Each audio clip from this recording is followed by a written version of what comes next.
નમસ્કાર. આપણા ભારતના ઇતિહાસમાં શૌર્ય અને બલિદાનની અસંખ્ય ગાથાઓ છે, ખરું ને? પણ આજે આપણે જે કહાણીની વાત કરવાના છીએ એ કદાચ એ બધાથી પણ ઉપર છે. આ વાત છે બે ખૂબ જ નાના બાળકોની, જેમણે પોતાની શ્રદ્ધા અને સિદ્ધાંતો માટે એવી હિંમત બતાવી જેની કલ્પના કરવી પણ મુશ્કેલ છે. તો ચાલો આ પ્રેરણાદાયક ગાથામાં ઊંડા ઉતરીએ. જ્યારે આપણે સાહસ શબ્દ સાંભળીએ ત્યારે સામાન્ય રીતે મનમાં શું આવે? કદાચ યુદ્ધ, લડાઈ, શક્તિ, બરાબર. પણ શું સાચું સાહસ એ નથી કે ભલે ગમે તે થાય, પોતાના મૂલ્યો પર અડગ રહેવું?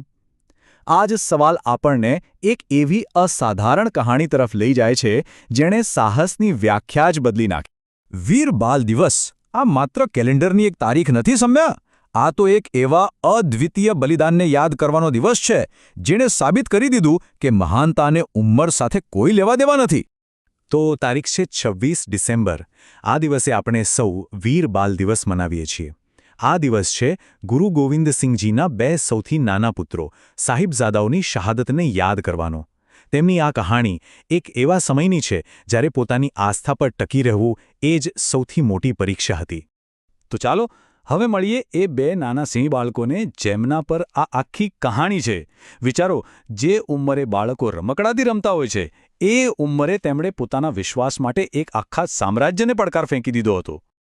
અહીં જુઓ, એક તરફ છે સાહેબજાદા જોરાવરસિંહજી, ઉંમર ફક્ત 9 વર્ષ, અતૂટ શ્રદ્ધાનું જીવંત પ્રતીક.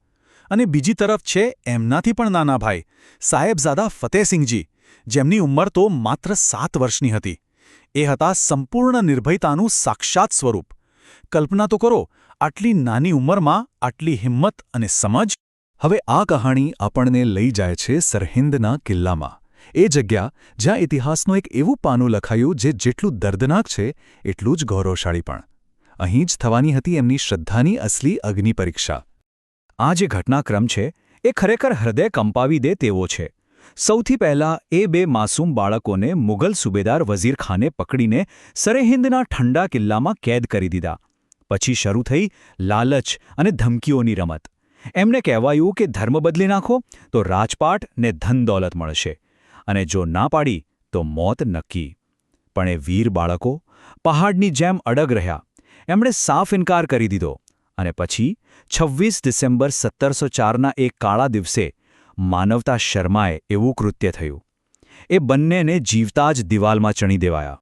અને એ ક્ષણે એમના મુખમાંથી જે શબ્દો નીકળ્યા હતા, અમે માથું કપાવી શકીએ છીએ પણ ઝુકાવી શકતા નથી, આ ખાલી વાક્ય નથી.